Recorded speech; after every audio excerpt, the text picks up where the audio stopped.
ప్రభుత్వ వైద్య కళాశాల ప్రైవేటీకరణ విధానాన్ని కోటి సంతకాల సేకరణతో అడ్డుకుందామని వైఎస్ఆర్సీపీ భీమిలి నియోజకవర్గం సమన్వయకర్త మధ్య శ్రీనివాసరావు పిలుపునిచ్చారు. విశాఖ జిల్లా పద్మనాభం మండలం గంధవరం గ్రామంలో ఎంపీపీ కె రాంబాబు ఆధ్వర్యంలో నిర్వహించిన కోటి సంతకాల సేకరణ కార్యక్రమంలో చిన్న శ్రీను పాల్గొన్నారు. ఈ సందర్భంగా ఆయన మాట్లాడుతూ గత వైఎస్ఆర్సీపీ ప్రభుత్వం విద్యా రంగానికి పెద్దపీట వేసిందని, పేదలకు వైద్య విద్య అందుబాటులోకి తేవాలన్న లక్ష్యంతో అప్పటి ముఖ్యమంత్రి వైఎస్ జగన్మోహన్ రెడ్డి 17 మెడికల్ కళాశాలను మంజూరు చేయించారని తెలిపారు. ప్రస్తుత కూటమి ప్రభుత్వం స్వార్థం కోసం పీపీపీ విధానాన్ని తీసుకొచ్చి మెడికల్ కళాశాలను ప్రైవేటుపరం చేస్తుందని తెలిపారు. ఇలాంటి అసమర్థ ప్రభుత్వానికి తగిన గుణపాఠం చెప్పాలని పిలుపునిచ్చారు. ఈ కార్యక్రమంలో వైసీపీ నాయకులు, కార్యకర్తలు పాల్గొన్నారు.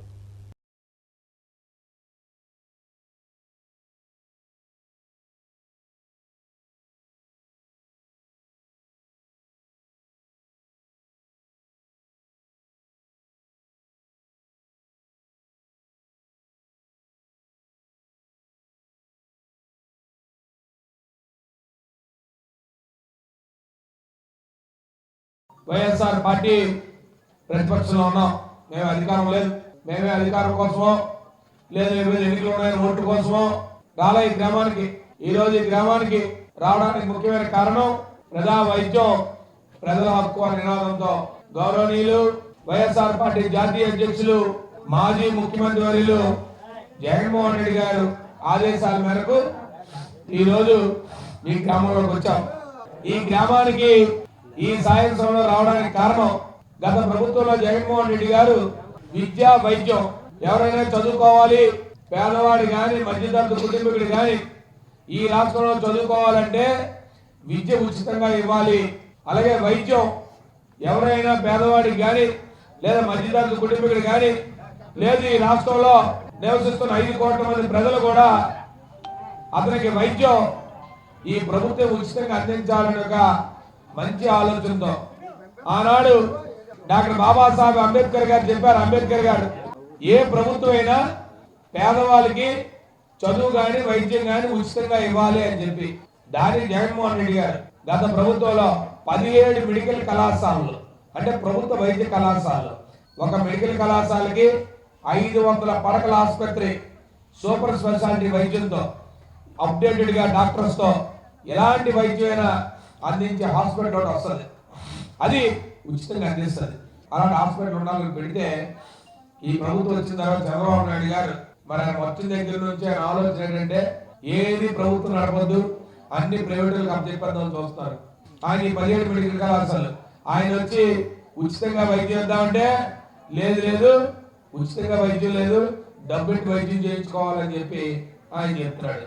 ఇప్పుడు ఏదైనా హాస్పిటల్కి వెళ్ళాలంటే నాకు తెలుసు 4 రోజులు కాబట్టి ఆర్ఎస్సీ కూడా మీకు ఎవరికి పనిచేయట్లేదు. ఆర్ఎస్సీ ఎందుకు చెప్తున్నాం అంటే ఇవన్నీ కూడా దీనికి జగన్మోహన్ రెడ్డి గారు ఏదైతే వాళ్ళు ప్రైవేటీకరణ చేస్తున్నారో ఇది ప్రైవేటీకరణ చేయడానికి లేదు, ఇది ప్రజల కోసం చేసింది, ఇది ప్రజలకు ఉపకారమైన కార్యక్రమం. ఈ కార్యక్రమం కానీ మీరు కానీ విరమించుకోకపోతే మేము ప్రజా ఉద్యమం చేస్తాము, ప్రజల దగ్గరికి వెళ్తాము, 1 కోటి సంతకాల కార్యక్రమం చేసి ఈ ప్రభుత్వం చేస్తున్నది తప్పు, దీన్ని ఉపసంహరించుకోవాలని చెప్పడానికి ఈ రోజు మీ గ్రామంలోకి వచ్చి మీ గ్రామంలో అంతా తిరిగి ఇవాళ ఇక్కడ మీటింగ్ పెట్టి చెప్తున్నాం. రేపు మీ దగ్గర కాగితాలు పెడతాం, మీరు సంతకాలు పెట్టి మీరందరూ కూడా ఈ ప్రభుత్వం ఏదైతే తీసుకున్న నిర్ణయం ఉందో ప్రైవేటీకరణ చేయడం అంటే హాస్పిటల్ వచ్చి ప్రైవేట్ వ్యక్తులకు ఇచ్చేస్తారు, రేపటి నుంచి డబ్బు కట్టి వైద్యం చేయించుకోవాలి, అంతేగాని ఉచితంగా వైద్యం చేసే పరిస్థితి లేదు పూర్వంలాగా. కాబట్టి దాన్ని విరమింప చేయడానికే ఈ కార్యక్రమం కోసం ఈరోజు వచ్చాం. పెద్ద ఎత్తున మీరు అందరూ హాజరయ్యారు. మీరందరూ కూడా దీన్ని ఈ ప్రజా వైద్యం హక్కు ఈ ప్రభుత్వం ఉచితంగా చేయాలి అనే ఆలోచనతోనే ఈ కార్యక్రమం చేస్తున్నాం. దానికోసమే ఈరోజు ఈ కార్యక్రమం కోసం వచ్చాం. ఈ ప్రభుత్వం వచ్చి సంవత్సరం అయింది, మీకు ఒక 6 హామీలు ఇస్తామని చెప్పారు, సూపర్ 6 అన్నారు, దాని ఏదో పేరు చెప్పారు సూపర్ 6. ఏమమ్మా 18 సంవత్సరాలు ఆడవాళ్ళకి నెలకు 1500 రూపాయలు అందుతుందా?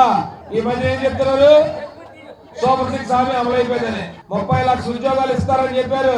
మీకు అంతవరకు ఏమో ఉద్యోగం వచ్చిందండి యువకులకి? లేదు. 3000 రూపాయలు చదువుకున్న కుర్రవాళ్ళకి ఎవరైతే చదువు అయిపోయిందో వాళ్ళకి ఉద్యోగం వచ్చినంత వరకు నెలకు 3000 రూపాయలు ఇస్తామని కుర్రవాళ్ళకి అందిందండి. మన సూపర్ 6 హామీ. ఇంకో హామీ ఏంటి?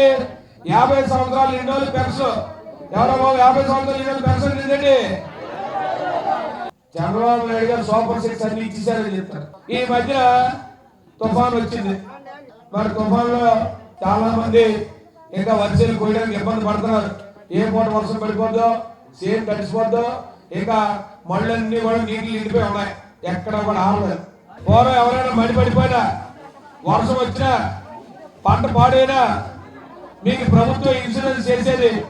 మీ రైతు భరోసా కేంద్రాన్ని ఆనాడు మీ అగ్రికల్చర్ అసిస్టెంట్ ఎవరికైనా నీటిలో వర్షం పడి ఏదైనా పాడైతే ప్రభుత్వం మీకు ఇన్పుట్ సబ్సిడీ ఇచ్చేది, మీకు నష్టపరిహారం ఇచ్చేది, ఇన్సూరెన్స్ వచ్చి ఇన్సూరెన్స్ ఇచ్చేది.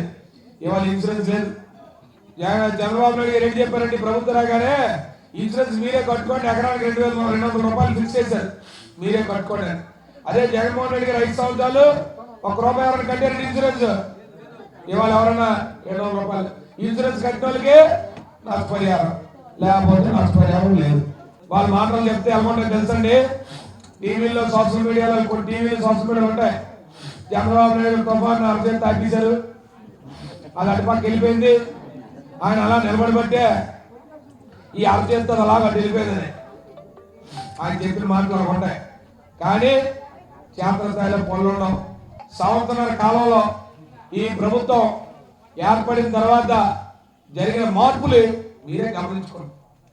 పూర్వం ఈ క్రాప్ జరిగేది, ఈ కేవైసీ అయ్యేది, మీరు పంట పండితే దాడి కొనుక్కునే ఉండేది. కానీ ఇవాళ యూరియాకి లాఠీలు దెబ్బలు తింటే కానీ యూరియా దొరకలేదు. పరిగెట్టవలసింది. పూర్వం రైతు భరోసా కేంద్రాలకు వచ్చి యూరియా కావాలనుకుంటే ఎక్కడా కూడా ఎవరు ఇబ్బంది పడకుండా. ఎందుకు చెప్తామంటే ఇవన్నీ కూడా ఈ ప్రభుత్వ సంవత్సరాల కాలంలో మాయా మోసం మాటలు చెప్పి ఎక్కడా కూడా ఎవరికి ఉపయోగపడే పనులు కానీ, పేదవాళ్ళకు ఉపయోగపడే పనులు కానీ ఈ ప్రభుత్వం అంతా కూడా పెద్దల ప్రభుత్వం. ఎంతసేపు ప్రైవేటులకు ఇచ్చేద్దాం, ప్రైవేటులకు ఇచ్చేద్దాం. నిన్న మొన్న కొన్ని టీవీలు చూశారు 3 రోజుల క్రితం. పలాసలోని ఒక 9 మంది మహిళలు, మన సోదరిమణులు పాపం ఏకాదశి రోజు దర్శనానికి వెళ్తే ఆ వెంకటేశ్వర స్వామి దర్శనం రోజు తొక్కిసలాట్లో 9 మంది చనిపోయారు. ఇది ఒకటే కాదు, మీరు చూసారు చంద్రోత్సవం జరిగింది మన శివార్తలో. చంద్రోత్సవంలో 7 చనిపోయారు. అంతకుముందు వైకుంఠ ఏకాదశి తిరుపతిలో ఒక 7 చనిపోయారు, 5 చనిపోయారు. ఎప్పుడైనా అడిగితే నేను చెప్తున్నాను అది ప్రైవేటు దేవాలయం, మాకు సంబంధం లేదని. ఈ ప్రభుత్వం ప్రజలు ఎక్కడ గుమ్ముకూడితే మన గ్రామాల్లో మీ అందరికీ తెలుసు, నిన్నటిదాకా చవితి గైరం సంబరాలు చేసి ఉంటారు. లేదు ఊర్లో ఏదైనా కార్యక్రమం పెట్టుకుంటే పర్రమని పోలీసులు వచ్చేస్తారు. మీ ఊర్లో పెట్టడానికి లేదు, సాయంకాలం 8 గంటలకు ఆపియాలా, లేదంటే ప్రజలందరికీ అమరైపోతారని చెప్పిన వాళ్ళు మరి ఆ మాత్రం దర్శనానికి వెళ్తారు, ఏకాదశి దర్శనానికి వెళ్తారు అని చెప్పి పోలీసులు తెలియదా? దానికి ఆయన ఏం చెప్తారు, ఆ గుడి ప్రైవేట్ అట. గుళ్ళన్నీ ప్రైవేట్ కొట్టారు తప్ప గుళ్ళు ఎవరు ప్రభుత్వం కట్టదు. అలాగే అది మై వచ్చిన తర్వాత దాన్ని ప్రభుత్వం తీసుకోవడం, లేదా పెద్ద ఎత్తున ప్రభుత్వం దాంట్లో ఎండోమెంట్ డిపార్ట్మెంట్ వస్తుంది. కానీ ఎక్కడా కూడా ఏ ప్రభుత్వం కూడా మాకు సంబంధం లేదని చెప్పే ఫస్ట్ ప్రభుత్వం ఇది తెలుగుదేశం పార్టీ కూటమి ప్రభుత్వం అని చెప్పి చెప్పక తప్పదు. ఇప్పటికే 3,000 కోట్ల రూపాయలు గత ప్రభుత్వంలో జగన్మోహన్ రెడ్డి ఖర్చు పెట్టారు. ఇంకా 5,500 కోట్ల రూపాయలు మాత్రమే కావాలి. కానీ మీరు 5,500 కోట్ల రూపాయలు కేవలం పేదల వైద్యం కోసం, పేదలు చదువుకోవడం కోసం, పేదవాడిని డాక్టర్ అవుతాడనే ఒక చెడు ఆలోచనతో మీరు ఈ ప్రభుత్వం ఏర్పడిన తర్వాత ఈ 16 నెలల్లో మీరు చేసిన ఒప్పందం తెలుసా? 2,35,000 కోట్ల రూపాయలు మీరు కేవలం మీ ప్రభుత్వం వచ్చిన తర్వాత అప్పు చేస్తే అందులో 5,000 కోట్ల రూపాయలు ఖర్చు పెట్టి మీరు ప్రభుత్వ వైద్య కళాశాలలు మీరు బాగు చేయలేరా? మీరు కట్టలేరా? మీరు దాన్ని తీసుకొచ్చి మీరు వచ్చి ప్రైవేట్ పనులు చేస్తారా? అంటే పేదవాడు వచ్చి వైద్యులు డబ్బులు పెట్టి కొనుక్కోవాలా, మీరు మాత్రం అప్పులు చేసి మీరు పెద్ద పెద్ద అమరావతులు కట్టుకుంటారు, పెద్ద పెద్ద మహానగరాలు కట్టుకుంటారా? అవి చూసి మేము ఆనందించాలా? ఏంటి మాకు లాభం? ఏంటి మీ అమరావతి వల్ల మాకు వచ్చే లాభం? అది కూడా మీకు చెప్తున్నా. ముందు పేదవాడి గారు కష్టం చూడండి, పేదవాడి హాస్పిటల్ కట్టండి, పేదవాడికి మంచి చదువు ఇవ్వండి, పేదవాడికి మంచి వైద్యం ఇవ్వండి. అది మాని ఇలాంటి కార్యక్రమాలు చేస్తున్నారు కాబట్టి ఇవాళ ఈ గ్రామంలోకి వచ్చి ఇవాళ మీ అందరికీ ఈ కార్యక్రమం చెప్తున్నామని చెప్పి ఈ వేదిక ద్వారా చెప్తూ ఏదైతే ఈ కార్యక్రమం ఉందో దీన్ని పూర్తి స్థాయిలో మీరందరూ కూడా గమనవరం గ్రామ ప్రజలందరూ కూడా దీనికి మద్దతు పలికి ఈ కోటి సంతకాల కార్యక్రమాన్ని విజయవంతం చేస్తారని చెప్పి మరొక్కసారి కోరుకుంటూ